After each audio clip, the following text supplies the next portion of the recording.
ओम शांति। 28 फरवरी 2026। आज की मुरली। मीठे बच्चे, तुम ईश्वरी संप्रदाय हो। तुम्हें ज्ञान सूर्य बाप मिला है।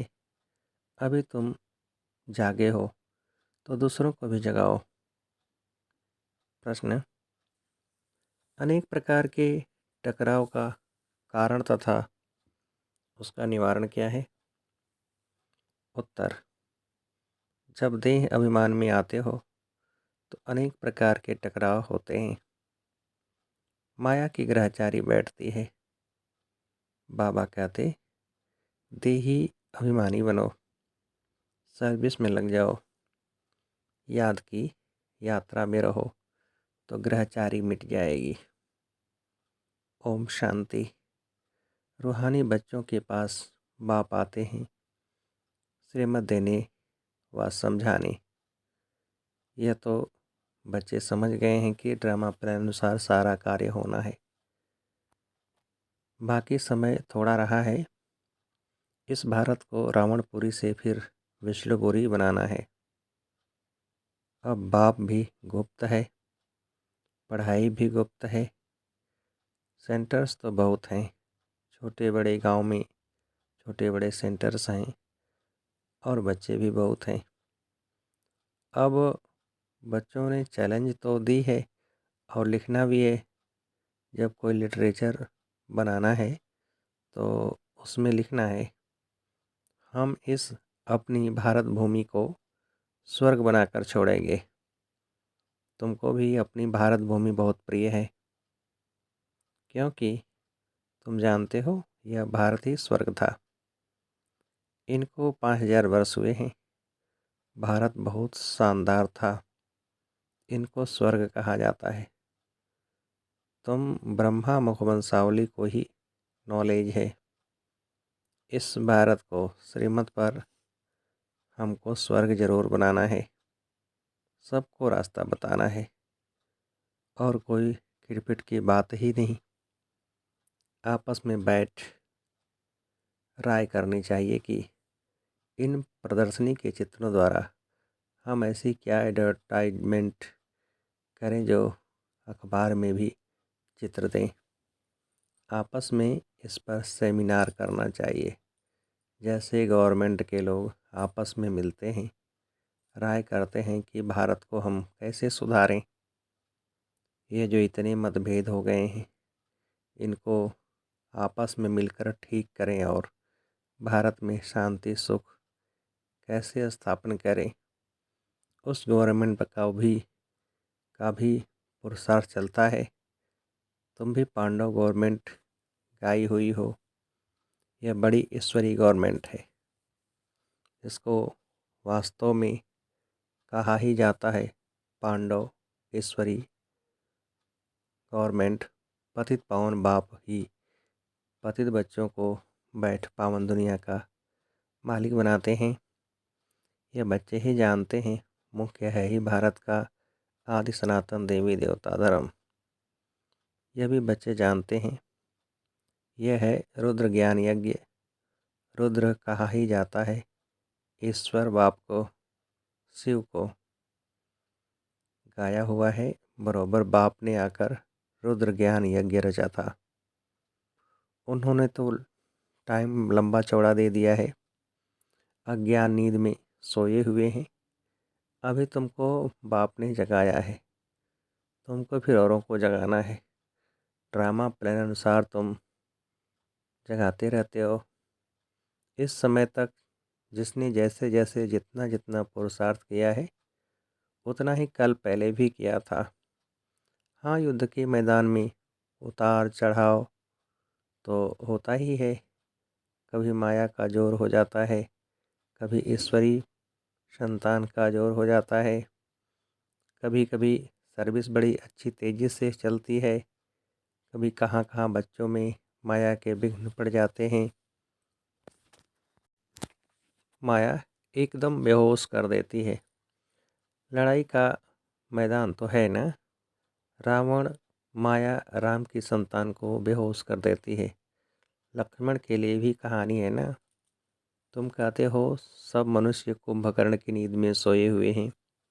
तुम ईश्वरी संप्रदाय ही ऐसे कहते हो जिनको ज्ञान सूर्य मिला है और जाग उठे हैं वही समझेंगे। इसमें एक दो को कहने की भी कोई बात नहीं है। तुम जानते हो बरोबर हम ईश्वरी संप्रदाय जागे हैं, बाकी दूसरे सब सोए हुए हैं। वह यह नहीं जानते कि परमपिता परमात्मा आ गया है बच्चों को वर्षा देने। ये बिल्कुल भूल गए हैं। बाप भारत में ही आते हैं, आकर भारत को स्वर्ग का मालिक बनाते हैं। भारत स्वर्ग का मालिक था, इसमें कोई संशय नहीं। परमपिता परमात्मा का जन्म भी यहाँ ही होता है। शिव जयंती मनाते हैं ना, जरूर उसने आकर कुछ तो किया होगा ना। बुद्धि कहती है जरूर आकर स्वर्ग की स्थापना की होगी। प्रेरणा से थोड़ी ही स्थापना होगी। यहाँ तो तुम बच्चों को राजयोग सिखाया जाता है, याद की यात्रा समझाई जाती है। प्रेरणा से कोई आवाज़ होता ही नहीं। समझते हैं शंकर की भी प्रेरणा होती है, तब वह यादव मूसल आदि बनाते हैं। परंतु इसमें प्रेरणा की कोई बात ही नहीं है। तुम समझ गए हो उन्हों का पार्ट है ड्रामा में मूसल आदि बनाने का। प्रेरणा की बात नहीं है। ड्रामा अनुसार विनाश तो जरूर होना ही है। गाया हुआ है महाभारत लड़ाई में मूसल काम आए, तो जो पास्ट हो गया है वह फिर रिपीट होगा। तुम गारंटी करते हो हम भारत में स्वर्ग स्थापन करेंगे जहाँ एक धर्म होगा। तुम ऐसे नहीं लिखते कि अनेक धर्म विनाश होंगे। वह तो चित्र में लिखा हुआ है। स्वर्ग की स्थापना होती है तो दूसरा कोई धर्म नहीं होता। अभी तुमको समझ में आता है। सबसे बड़ा पार्ट है शिव का, ब्रह्मा का और विष्णु का। ब्रह्मा सो विष्णु, विष्णु सो ब्रह्मा। यह तो बड़ी गुह्य बातें हैं। विष्णु से ब्रह्मा कैसे बनते हैं, ब्रह्मा से फिर विष्णु कैसे बनते हैं, यह सेंसिबल बच्चों की बुद्धि में झट आ जाता है। दैवी संप्रदाय तो बनते ही हैं, एक की बात नहीं है। इन बातों को तुम बच्चे समझते हो, दुनिया में एक भी मनुष्य नहीं समझता। भर लक्ष्मी नारायण व विष्णु की पूजा भी करते हैं, परंतु उनको यह पता नहीं है कि विष्णु के ही दो रूप लक्ष्मी नारायण हैं जो नई दुनिया में राज्य करते हैं। बाकी चार भुजा वाला कोई मनुष्य नहीं होता। यह सूक्ष्मतर में एम ऑब्जेक्ट दिखलाते हैं।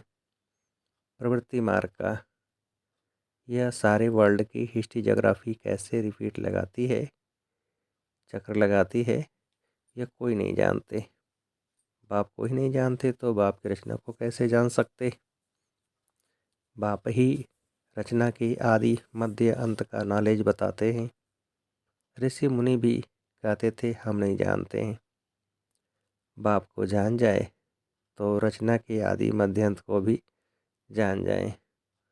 बाप कहते हैं मैं एक ही बार आकर तुम बच्चों को भी सारी नॉलेज समझाता हूँ, फिर आता ही नहीं हूँ तो रचता और रचना के आदि मध्य अंत को जाने ही कैसे। बाप स्वयं कहते हैं मैं सिवाय संगम युग के कभी आता ही नहीं हूँ। मुझे बुलाते भी संगम पर हैं। पावन सतयुग को कहा जाता है, पतित कलयुग को कहा जाता है, तो ज़रूर मैं आऊँगा पतित दुनिया के अंत में ना। कलयुग के अंत में आकर पतित से पावन बनाते हैं। सतयुग आदमी पावन हैं, यह तो सहज बात है ना। मनुष्य कुछ भी समझ नहीं सकते कि पतित पावन बाप कब आएंगे।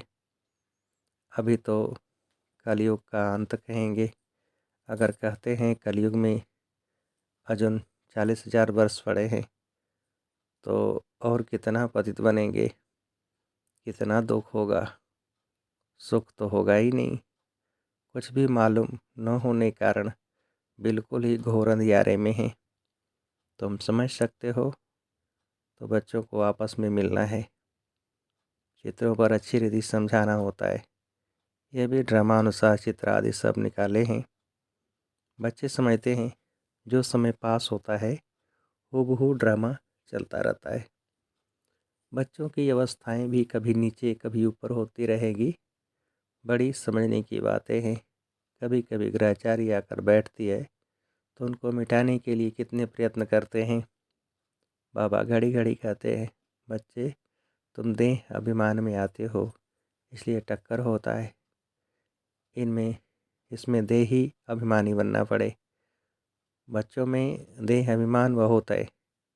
तुम देही अभिमानी बनो तो बाप की याद रहेगी और सर्विस में उन्नति करते रहेंगे। ऊंच पद जिनको पाना है वह सदैव सर्विस में लगे रहेंगे। तकदीर में नहीं है तो फिर तदबीर भी नहीं होगी। खुद कहते हैं बाबा हमको धारणा नहीं होती, बुद्धि में नहीं बैठता। जिनको धारणा होती है तो खुशी भी बहुत होती है। समझते हैं शिव बाबा आया हुआ है। अब बाप कहते हैं, बच्चे तुम अच्छी रीति समझकर फिर औरों को समझाओ। कोई तो सर्विस में ही लगे रहते, पुरुषार्थ करते रहते। ये भी बच्चे जानते हैं जो सेकंड गुजरता है वह ड्रामा में नूंद है, फिर ऐसे ही रिपीट होगा। बच्चों को समझाया जाता है। बाहर भाषण आदि पर तो अनेक प्रकार के नए आते हैं सुनने के लिए। तुम समझते हो गीता वेद शास्त्र आदि पर कितने मनुष्य भाषण करते हैं।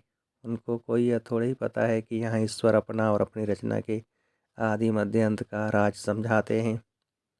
रचयिता ही आकर सारा ज्ञान सुनाते हैं। त्रिकालदर्शी बनाना यह बाप का ही काम है। शास्त्रों में यह बातें हैं नहीं, ये नई बातें हैं। बाबा बार बार समझाते हैं। कहाँ भी पहले पहले यह समझाओ कि गीता का भगवान कौन है। श्री कृष्ण या निराकार शिव। यह बातें प्रोजेक्टर पर तुम समझा नहीं सकेंगे। प्रदर्शनी में चित्र सामने रखा है, उस पर समझा कर तुम पूछ सकते हो, अब बताओ गीता का भगवान कौन, ज्ञान सागर कौन है। श्री कृष्ण को तो कह नहीं सकेंगे। पवित्रता सुख शांति का सागर लिबरेटर गाइड कौन है। पहले पहले तो लिखाना चाहिए, फार्म भराना चाहिए, फिर सबसे यही सही लेनी चाहिए। चिड़ियाओं का आवाज़ हुआ, देखो कितना झगड़ती हैं। इस समय सारी दुनिया में लड़ाई झगड़ा ही है। मनुष्य भी आपस में लड़ते रहते हैं। मनुष्य में ही समझने की बुद्धि है। 5 विकार भी मनुष्य में गाए जाते हैं। जानवरों की तो बात ही नहीं। यह है विशेष वर्ल्ड।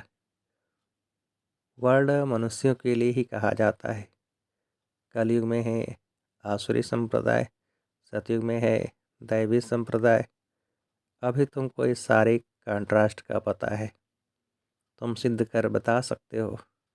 सीढ़ी में भी बड़ा क्लियर दिखाया हुआ है। नीचे है पतित, ऊपर में है पावन। इनमें बड़ा क्लियर है। सीढ़ी ही मुख्य है, उतरती कला और चढ़ती कला।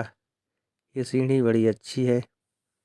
इनमें ऐसा क्या डाले जो मनुष्य बिल्कुल अच्छी रीति समझ जाए कि बरोबर यह पतित दुनिया है। पावन दुनिया स्वर्ग थी, यहाँ सब पतित हैं। पावन एक भी हो नहीं सकता। रात दिन यह ख्यालात चलना चाहिए। आत्म प्रकाश बच्चा लिखता है, बाबा यह चित्र बनाए।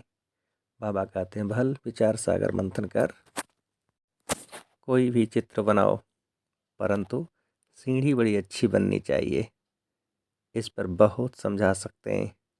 84 जन्म पूरे कर फिर पहला नंबर जन्म लिया है, फिर उतरती कला से चढ़ती कला में जाना पड़े। इसमें हर एक का विचार चलना चाहिए, नहीं तो सर्विस कैसे कर सकेंगे। चित्रों पर समझाना बहुत सहज होता है। सतयुग के बाद सीढ़ी उतरनी होती है, ये भी बच्चे जानते हैं। हम पाठधारी एक्टर्स हैं। यहाँ से ट्रांसफ़र हो सीधा सतयुग में नहीं जाते, पहले शांति धाम में जाना है। हाँ, तुम्हारे में भी नंबरवार हैं जो अपने को पाठधारी समझते हैं। इस ड्रामा में दुनिया में ऐसा कोई कह न सके कि हम पाठधारी हैं। हम लिखते भी हैं कि पाठधारी एक्टर्स होते हुए भी ड्रामा के क्रिएटर, डायरेक्टर आदि मध्य अंत को नहीं जान सकते, तो वह फर्स्ट क्लास बेसमझ है। यह तो भगवानुवाच है। शिव भगवानुवाच ब्रह्मा तन द्वारा ज्ञान सागर वह निराकार है, उनको अपना शरीर है नहीं। बड़ी समझने की युक्तियाँ हैं। तुम बच्चों को बड़ा नशा रहना चाहिए। हम किसकी गिलानी थोड़े ही करते हैं। यह तो राइट बात है ना। जो भी बड़े बड़े हैं उन सब के चित्र तुम डाल सकते हो, सीढ़ी कोई को भी दिखला सकते हो। अच्छा, मीठे मीठे सिकिलते बच्चों प्रति माता पिता बाप दादा का याद प्यार और गुड मॉर्निंग। रूहानी बाप की रूहानी बच्चों को नमस्ते। हम रूहानी बच्चों की रूहानी बाप को नमस्ते। धारणा के लिए मुख्य सार। पहली पॉइंट, भारत में सुख शांति की स्थापना करने व भारत को स्वर्ग बनाने के लिए आपस में सेमिनार करना है। श्रीमत पर भारत की ऐसी सेवा करनी है। दूसरी पॉइंट, सर्विस में उन्नति करने व सर्विस से ऊंच पद पाने के लिए देही अभिमानी रहने की मेहनत करनी है। ज्ञान का विचार सागर मंथन करना है। वरदान, पवित्रता के आधार पर सुख शांति का अनुभव करने वाले नंबर 1 अधिकारी भव। विस्तार, जो बच्चे पवित्रता की प्रतिज्ञा को सदा स्मृति में रखते हैं उन्हें सुख शांति की अनुभूति स्वतः होती है। पवित्रता का अधिकार लेने में नंबर 1 रहना अर्थात सर्व प्राप्तियों में नंबर 1 बनना। इसलिए पवित्रता के फाउंडेशन को कभी कमज़ोर नहीं करना, तभी लास्ट सो फास्ट जाएंगे।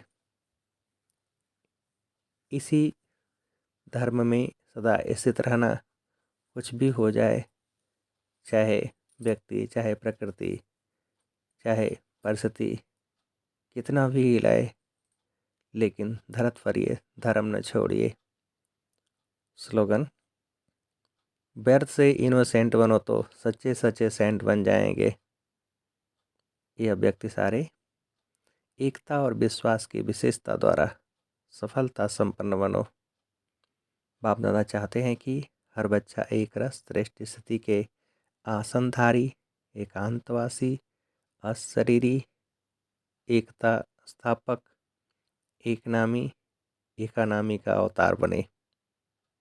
एक दो के विचारों को समझ सम्मान दे, एक दो को इशारा दे, लेन देन कर आपस में संगठन की शक्ति का स्वरूप प्रत्यक्ष करो, क्योंकि आपके संगठन की एकता की शक्ति से सारे ब्राह्मण परिवार को संगठन में लाने के निमित्त बनेगी। अच्छा, ओम शांति।